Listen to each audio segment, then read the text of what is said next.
Happy birthday. Yummy.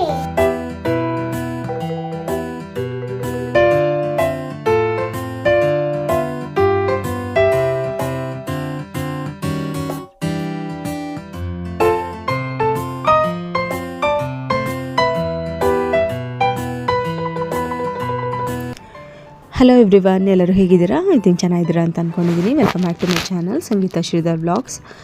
ಇವತ್ತು ಒಂದು Sunday special ರೆಸಿಪೀಸ್ಗಳನ್ನ ನಿಮ್ಮ ಜೊತೆ ಶೇರ್ ಮಾಡೋಣ ಅಂತಿದ್ದೀನಿ. ಸೊ ಅದಕ್ಕಿಂತ ಮುಂಚೆ ನನ್ನ ಚಾನಲ್ಗೆ ಸಬ್ಸ್ಕ್ರೈಬ್ ಮಾಡಿದವರು ಪ್ಲೀಸ್ ಸಬ್ಸ್ಕ್ರೈಬ್ ಮಾಡ್ಕೊಳ್ಳಿ. ಸೊ ಇವತ್ತು ಬೆಳಗ್ಗೆ ಚಿಕನ್ ತೊಗೊಂಬರೋಣ, ಮಧ್ಯಾಹ್ನ ಏನಾದರೂ ಅಡುಗೆ ಮಾಡೋಕ್ಕೆ ಅಂತ ಹೋಗಿದ್ವಿ. ಸೊ ಆವಾಗಲೇ ಬ್ರೇಕ್ಫಾಸ್ಟು ಕೂಡ ಮುಗಿಸ್ಬಿಟ್ವಿ ಹೊರಗಡೆನೆ. ಸೊ ಏನು ಅಂದರೆ ಲೈಟಾಗಿ ಜಸ್ಟ್ ಇಡ್ಲಿ ಮತ್ತು ಕಾಲು ಸೂಪ್ ತೊಗೊಳೋಣ ಅಂದ್ಬಿಟ್ಟು ಮಟನ್ ಕಾಲು ಸೂಪ್ ತೊಗೊಂಡಿದ್ವಿ. ಸೊ ತುಂಬ ಚೆನ್ನಾಗಿತ್ತು ಅಂತ ಹೇಳ್ಬೋದು. ಬೆಳಗ್ಗೆ ಹೊತ್ತು ಮಟನ್ ಸೂಪ್ ಕಾಲು ಸೂಪ್ ಕುಡಿಯೋದ್ರಿಂದ ತುಂಬಾ ಹೆಲ್ತ್ ಬೆನಿಫಿಟ್ಸ್ ಇದೆ. ಸೊ ಅದಾದಮೇಲೆ ಚಿಕನ್ ತೊಗೊಂಬಂದ್ವಿ. ಮಧ್ಯಾಹ್ನಕ್ಕೆ ಅಡುಗೆಗೆ ಮಾಡೋಣ ಅಂದ್ಬಿಟ್ಟು ಮಾಡ್ತಾಯಿದ್ವಿ. ಸೊ ಇದು ತುಂಬಾ ಪಕ್ಕಾ ನಾಟಿ ಸ್ಟೈಲು. ಏನು ಐಟಮ್ಸ್ಗಳು ಜಾಸ್ತಿ ಇಲ್ಲ ಅಂದರೂ ಕೂಡ ಈ ಸಾಂಬಾರು ಮಾಡಿಬಿಡ್ಬೋದು, ಚಿಕನ್ ಸಾರು. ಅದೇನು ಅಂತಂದರೆ ಈರುಳ್ಳಿ ಹುರ್ಕೊಂಡು ಕಾಯಿ, ಟೊಮೊಟೊ ಮತ್ತು ಇದು ಖಾರದ ಪುಡಿ, ಮಟನ್ ಸಾಂಬಾರು ಪುಡಿ ಮಾಡಿಸಿರ್ತೀವಲ್ಲ ಅದು, ಬರೀ ಇಷ್ಟು ರುಬ್ಕೊಂಡ್ರೆ ಸಾಕು. ಇದಂತೂ ನಾಟಿ ಕೋಳಿಗಂತೂ ಮಾಡಿಸಿದ ರೆಸಿಪಿ ಅಂತ ಹೇಳ್ಬೋದು. ಏನು ಕೊತ್ತಂಬರಿ ಸೊಪ್ಪಿಲ್ಲ ಅಂದರೂ ಪರವಾಗಿಲ್ಲ, ಶುಂಠಿ, ಬೆಳ್ಳುಳ್ಳಿ, ಚಕ್ಕೆ, ಲವಂಗ ಏನೂ ಹಾಕೋಂಗಿಲ್ಲ. ಬರೀ ಹುರಿದಿರೋ ಅಂತಹ ಈರುಳ್ಳಿ, ಟೊಮೊಟೊ, ಖಾರದ ಪುಡಿ ಮತ್ತು ಒಂದು ಸ್ವಲ್ಪ ತೆಂಗಿನಕಾಯಿ ಅಷ್ಟೇ. ಒಬ್ಬೊಬ್ಬರು ಟೊಮೊಟೊನೂ ಸ್ಕಿಪ್ ಮಾಡ್ತಾರೆ, ಅಷ್ಟು ಚೆನ್ನಾಗಾಗಿರುತ್ತೆ ಅನ್ಬೋದು, ಎಸ್ಪೆಷಲಿ ಇದಕ್ಕೆ ನಾಟಿ ಕೋಳಿ ಯೂಸ್ ಮಾಡಿದ್ರೆ. ಸೊ ನಾನು ಲಾಸ್ಟ್ ಟೈಮ್ ನಾಟಿ ಕೋಳಿ ಯೂಸ್ ಮಾಡಿದೆ. ಸೊ ಈ ಸರಿ ಮಾಮೂಲಿ ಕೋಳಿಗೆ ಟ್ರೈ ಮಾಡೋದು ಮಾಡಿದೆ. ನಾಟ್ ಬ್ಯಾಡ್, ಚೆನ್ನಾಗಿ ಬಂದಿತ್ತು ಅಂತ ಹೇಳ್ಬೋದು. ಸೊ ಒಗ್ಗರಣೆಗೆ ಜಸ್ಟ್ ನಾನು ನೋಡಿ ಈರುಳ್ಳಿ ಮತ್ತು ಮೆಂತ್ಯ ಸೊಪ್ಪು ಹಾಕ್ಕೊಂಡಿದ್ದೆ. ಎಣ್ಣೆ ಹಾಕ್ಬಿಟ್ಟು ಜಸ್ಟ್ ಅದನ್ನು ಫ್ರೈ ಮಾಡಿಕೊಂಡು ಚಿಕನ್ ಹಾಕ್ಕೊಂಡು ರುಬ್ಬಿರೋ ಮಸಾಲ ಹಾಕ್ಕೊಂಡು ಕೂಗಿಸಿದ್ರಂತೂ ಇದ್ರ ರೆಸಿಪಿ ತುಂಬಾ ಶಾರ್ಟಾಗಿ, ಟೈಮ್ ಇಲ್ಲದೇದವ್ರಿಗಂತೂ ಇದು ತುಂಬಾ ಹೆಲ್ಪ್ಫುಲ್ ಅಂತ ಹೇಳ್ಬೋದು ಈ ರೆಸಿಪಿ. ಬರೀ ಒಂದು 4 ಐಟಮ್ಸಿಂದ ಮುಗ್ದೇ ಹೋಗುತ್ತೆ ಚಿಕನ್ ರೆಸಿಪಿ. ನೋಡಿ ಚಿಕನ್ ಹಾಕ್ಕೊಂಡು ಅದನ್ನು ಸ್ವಲ್ಪ ಫ್ರೈ ಮಾಡ್ಕೋಬೇಕಷ್ಟೇ, ಸ್ವಲ್ಪ ಎಣ್ಣೆಗೆ ಹಾಕಿರ್ತೀವಲ್ಲ ಅಂತ ಅಂದ್ಬಿಟ್ಟು. ಇದಂತೂ ನಾಟಿ ಕೋಳಿಗೆ ಮಾಡಿದ್ರಂತೂ ಇಷ್ಟೇ ಸಾಕು, ಒಳ್ಳೆ ರುಚಿ ಕೊಡುತ್ತೆ. ಮತ್ತು ತೆಳ್ಳಗೆ ಮಾಡಿರಬೇಕು ಸಾಂಬಾರು.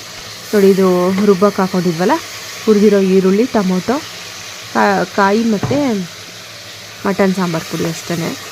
ಇನ್ನೇನು ಅಡಿಷ್ನಲ್ ಏನೂ ಹಾಕೋಂಗಿಲ್ಲ ಅಷ್ಟೇ. ಬರೀ ಇದನ್ನು ಜಸ್ಟ್ ಹಿಂಗೆ ಒಗ್ಗರಣೆ ಮಾಡಿ ಕೂಗಿಸ್ಬಿಡೋದು. ನೋಡಿ ಬೆಳ್ಳುಳ್ಳಿ ಬಿಡಿಸಿಟ್ಟಿದ್ದು ತೊಗೊಂಬಂದು ಡಸ್ಟ್ಬಿನ್ಗೆ ಹಾಕ್ತಿದ್ದಾಳೆ. ಬೆಳ್ಳುಳ್ಳಿ ಏನಕ್ಕೆ ಅಂದರೆ ಸಾಂಬಾರ್ಗಲ್ಲ, ನಾನು ಇನ್ನೊಂದು ರೆಸಿಪಿ ಮಾಡ್ತಾಯಿದ್ದೆ, ಅದಕ್ಕೆ ತೊಗೊಂಬಂದು ಸುರಿಯುವಾಗ ನಮಗೊಂದು ಕೆಲಸ.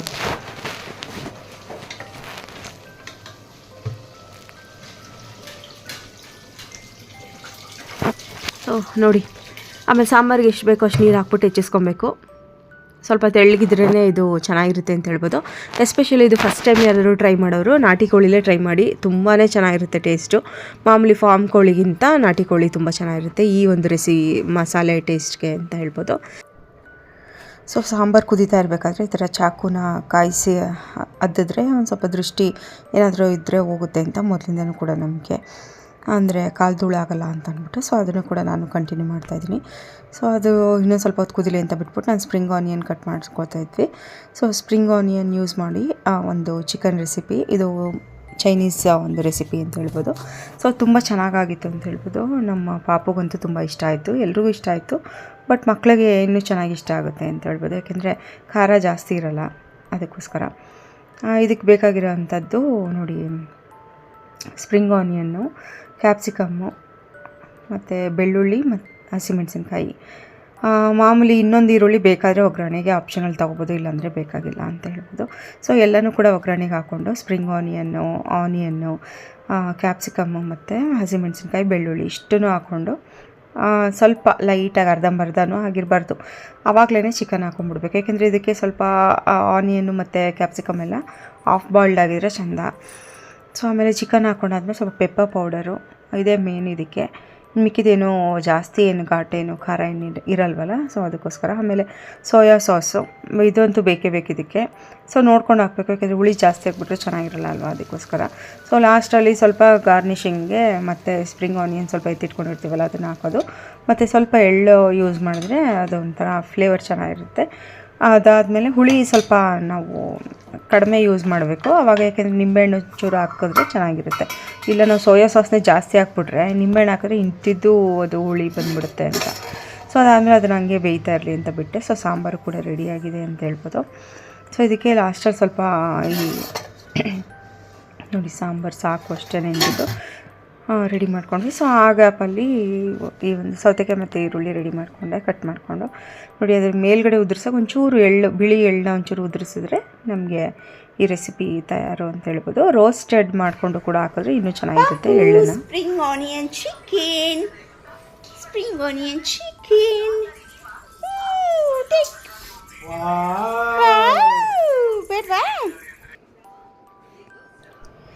ಚಿಕನ್ ತೊಗೊಂಡೋಗಿ ಮುಂದೆ ಕೊಟ್ಟರು ಅವಳು ಈಸ್ಕೊಳ್ದೇನೆ ಹಂಗೆ ನೋಡ್ತಾ ಇದ್ದಾಳೆ ಅಂತಂದರೆ ಫೋನ್ನ ಕಿತ್ಕೊಂಡು ಚಿಕನ್ ಕೊಟ್ಬಿಟ್ಟು ಫೋನ್ ಕಿತ್ಕೊಬಿಡ್ತಾರೆ ಅಂತ ಅಂದ್ಬಿಟ್ಟು ನೋಡ್ತಾ ಇದ್ದಾಳೆ. ಯಾಕೆಂದರೆ ಇತ್ತೀಚೆಗಂತೂ ಫೋನು ಮತ್ತು ಟಿ ವಿ ಎಲ್ಲ ತುಂಬ ಅವಾಯ್ಡ್ ಮಾಡಿಸ್ಬಿಟ್ಟಿದ್ದೀನಿ. ಸೊ ಅದಕ್ಕೋಸ್ಕರ ತುಂಬ ಎಮರ್ಜೆನ್ಸಿ ಇದ್ದರೆ ಅವ್ರ ಅಪ್ಪ ಹತ್ರ ಕೆಲಸಗಳಿದ್ರೆ ಕೊಡ್ತಾರೆ ಅಷ್ಟೇ. ಪಾಪು ಯಮ್ಮಿ ಚೆನ್ನಾಗಿದೆ.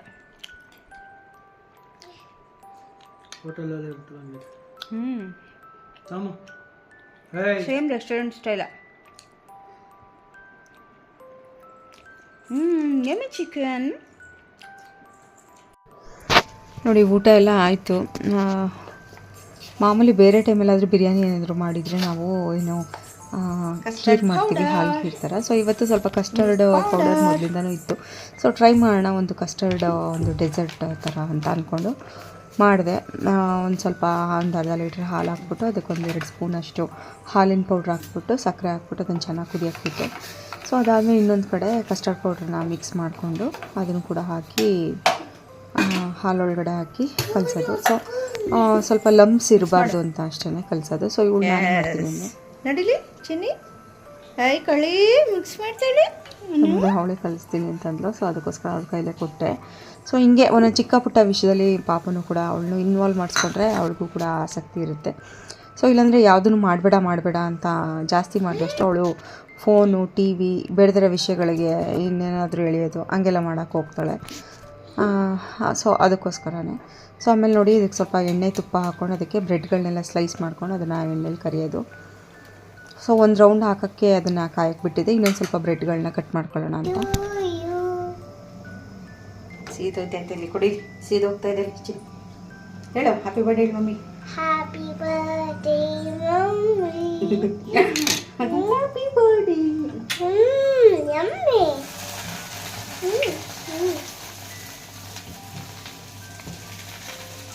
Happy birthday to you. ಮರಿ ಇದು ತಗೋ ಟೇಸ್ಟ್ ಮಾಡಿ. ಹ್ಯಾಪಿ ಬರ್ಡೇ.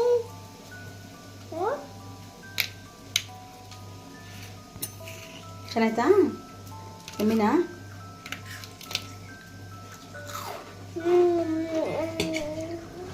ಸೊ ನಾನು ಆಲ್ರೆಡಿ ಒಂದು ರೌಂಡು ರೋಸ್ಟ್ ಆಗಿತ್ತಲ್ಲ ಆ ಬ್ರೆಡ್ ಸ್ಲೈಸ್ನ ಕೊಟ್ಟೆ ಇವಳಿಗೆ. ಅದು ಆ್ಯಕ್ಚುಲಿ ಇನ್ನೂ ಎಣ್ಣೆಲಿ ಹಾಕಿರೋದ್ರಿಂದ ಸ್ವಲ್ಪ ಗಟ್ಟಿನೇ ಆಗಿರುತ್ತೆ ಮತ್ತು ಎಣ್ಣೆ ಜಾಸ್ತಿ ಹೀರ್ಕೊಂಡ್ಬಿಡುತ್ತೆ ಮೊದಲನೇ ಸರಿ. ಅದಕ್ಕೋಸ್ಕರ ಎರಡನೇದಕ್ಕೆ ನಾನು ಜಾಸ್ತಿ ಏನೂ ಎಣ್ಣೆ ಹಾಕಲಿಲ್ಲ. ಹಂಗೇ ಒಂದು ಚೂರು ಎಣ್ಣೆ ಹಾಕ್ಕೊಂಡು ಹಾಗೇ ಡ್ರೈ ರೋಸ್ಟ್ ಥರನೇ ಮಾಡಿದೆ.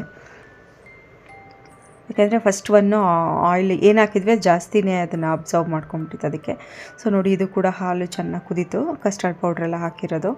ಸೊ ಇದೊಂಥರ ಚೆನ್ನಾಗಿರುತ್ತೆ ಅಂತ ಹೇಳ್ಬೋದು, ಒಂದು ಹೊಸ ಥರ ಡೆಸರ್ಟ್ ಅಂತ ಹೇಳ್ಬೋದು. ಮೊದಲು ಮಾಡ್ತಾಯಿದ್ದೆ ನಾನು ಇದನ್ನು. ಆ್ಯಕ್ಚುಲಿ ಮೊದಲು ಇದನ್ನು ಬ್ರೆಡ್ನ ಪೀಸಸ್ ಮಾಡ್ಕೊತಿರಲ್ಲ, ಹಾಗೇ ಬ್ರೆಡ್ ಟೋಸ್ಟ್ ಮಾಡ್ಬಿಟ್ಟು ಅದ್ರ ಮೇಲೆ ಹಾಕ್ತಿದ್ದೆ ಏನಾಗಿದೆ ಅದು ಮಿಲ್ಕ್ನ. ಸೊ ಇವತ್ತು ಈ ಥರ ಬ್ರೆಡ್ ಈ ಥರ ಕಟ್ ಮಾಡ್ಕೊಂಬಿಟ್ರೆ ತಿನ್ನೋಕ್ಕೂ ಈಸಿ ಮತ್ತು ಪಾಪುಗೂ ಅವಳಿಗೂ ಈಸಿ ಆಗುತ್ತೆ ಅಂತ. ಅವಳು ಕೂಡ ತಿನ್ನಲು, ಬಟ್ ಜಾಸ್ತಿ ಏನು ತಿನ್ನೋಕ್ಕೆ ಹೋಗಲಿಲ್ಲ ಅವಳು. ಯಾಕೆಂದರೆ ಬ್ರೆಡ್ ಸ್ವಲ್ಪ ಮೆತ್ತೆ ಇರುತ್ತಲ್ವ, ಸೊ ಅದಕ್ಕೋಸ್ಕರ ಅನಿಸುತ್ತೆ. ಅವಳು ಕ್ರಿಸ್ಪಿ ಇದನ್ನು ಹಿಂಗೆ ಕೊಟ್ಟರೆ ತಿನ್ನಲು, ಬಟ್ ಅದು ನೆನೆದ ಮೇಲೆ ಅವಳು ತಿನ್ನಲಿಲ್ಲ. ಸ್ವಲ್ಪ ಮಾತ್ರ ತಿನ್ಬಿಟ್ಟು ಇದು ಮಾಡಿದ್ಲು ಅಷ್ಟೇ.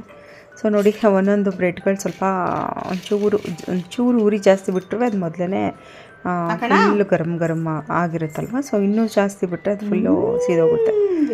ಆಮೇಲೆ ಸ್ವಲ್ಪ ಬಿಸಿ ಇರುವಾಗಲೇ ಹಾಕೊಂಡ್ಬಿಟ್ರೆ ಸ್ವಲ್ಪ ನೀಟಾಗಿ ಅಬ್ಸರ್ವ್ ಮಾಡ್ಕೊಳುತ್ತೆ ಅಂತ ಹೇಳ್ಬೋದು.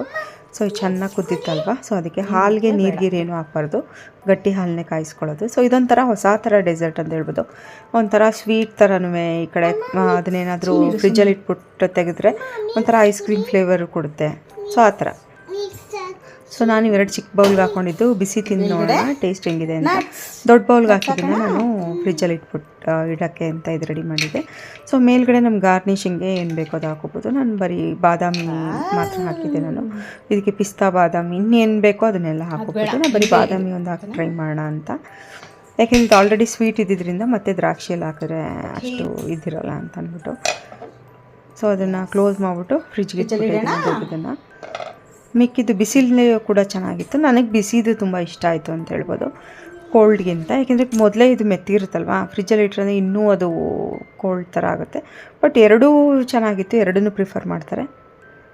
ಬಟ್ ನನಗೆ ಎಸ್ಪೆಷಲಿ ಬಿಸಿ ಇದ್ದಿದ್ದು ಇಷ್ಟ ಆಯಿತು. ಯಾಕೆಂದರೆ ಅವಾಗ ತಾನೇ ಹಾಲು ಹಾಕಿರ್ತೀವಿ, ಅರ್ಧಂಬರ್ಧ ಹಿಡ್ದಿರುತ್ತೆ. ಸೊ ಬ್ರೆಡ್ಡು ಕೂಡ ಗರಮ್ ಗರಮ್ ಅಂತ ಚೆನ್ನಾಗಿ ಕ್ರಿಸ್ಪಿಯಾಗಿ ಸಿಗುತ್ತೆ ಅಂತ ಅಂದ್ಬಿಟ್ಟು ಸೊ ಚೆನ್ನಾಗಿತ್ತು. ನನಗೆ ಇಷ್ಟ ಆಯಿತು ಅಂತ ಹೇಳ್ಬೋದು. ಒಂಥರ ಊಟ ಆದ ತಕ್ಷಣ ಇದೊಂಚೂರು ತಿಂದ್ಬಿಟ್ರೆ ಸಾಕು ಅದೇನೆ ಅಂತ ಅನಿಸುತ್ತೆ. ಒಂಥರ ಫಿಲ್ ಆದಂಗೆ ಆಗುತ್ತೆ. ಸುಮ್ಮನೆ ಐಸ್ ಕ್ರೀಮ್ ಎಲ್ಲ ತಿಂದರೆ ಸುಮ್ಮನೆ ಅಷ್ಟು ಒಳ್ಳೆಯದು ಅಲ್ಲ ಅಲ್ವಾ. ಹಂಗೆ ಮಾಡಬೇಡ ನೋಡಿ ಇವಳು ಅವತಾರನ ಹೆಂಗೆ ಮಾಡಿದ್ಲು. ಸೊ ಅದಾದಮೇಲೆ ನೋಡಿ ಇದು ಫ್ರಿಜ್ಜಲ್ಲಿ ಇಟ್ಬಿಟ್ಟು ಆಮೇಲೆ ಈವ್ನಿಂಗ್ ತೆಗೆದಿದ್ದು. ಒಂದು 2 hours ಇತ್ತು ಫ್ರಿಜ್ಜಲ್ಲಿ. ಸೊ ಕೋಲ್ಡು ಕೂಡ ಚೆನ್ನಾಗಿತ್ತು ಅಂತ ಹೇಳ್ಬೋದು. ಇದು ಐಸ್ ಕ್ರೀಮ್ ಥರ ಒಂಥರ ಫೀಲ್ ಕೊಡುತ್ತೆ ನಮಗೆ. ಸುಮ್ಮನೆ ಬರೀ ಐಸ್ ಕ್ರೀಮ್ನೇ ತಿನ್ನೋದೆಲ್ಲ ಒಂಥರ ರೆಗ್ಯುಲರಾಗಿ ನೋಡಿರ್ತೀವಿ. ಸೊ ಇದೊಂಥರ ಚೆನ್ನಾಗಿರುತ್ತೆ ಅಂತ ಹೇಳ್ಬೋದು. ಸೊ ಇದಾಗಿತ್ತು ಇವತ್ತಿನ ಒಂದು ಸಂಡೇ ವ್ಲಾಗ್ ಅಂತ ಹೇಳ್ಬೋದು. ವ್ಲಾಗ್ ಅನ್ನೋದಕ್ಕಿಂತ ಸಂಡೇ ಮೇಜರ್ 3 ರೆಸಿಪೀಸ್ಗಳು ಅಂತ ಹೇಳ್ಬೋದು. 2 ನಾನ್ ವೆಜ್ಜು, ಒಂದು ಡೆಸರ್ಟ್ ರೆಸಿಪಿ ಅಂತ. ಸೊ ಇದೇ ಥರ ನನ್ನ ಚಾನಲ್ನ ನೋಡ್ತಾ ಇರಿ ಗೈಸ್. ಸಬ್ಸ್ಕ್ರೈಬ್ ಮಾಡಿ ಮತ್ತು ನನ್ನ ಚಾನಲ್ಗೆ ಸಪೋರ್ಟ್ ಮಾಡಿ. ನೆಕ್ಸ್ಟ್ ವ್ಲಾಗಲ್ಲಿ ಮೀಟ್ ಮಾಡೋಣ. ಬಾಯ್, ಟೇಕ್ ಕೇರ್.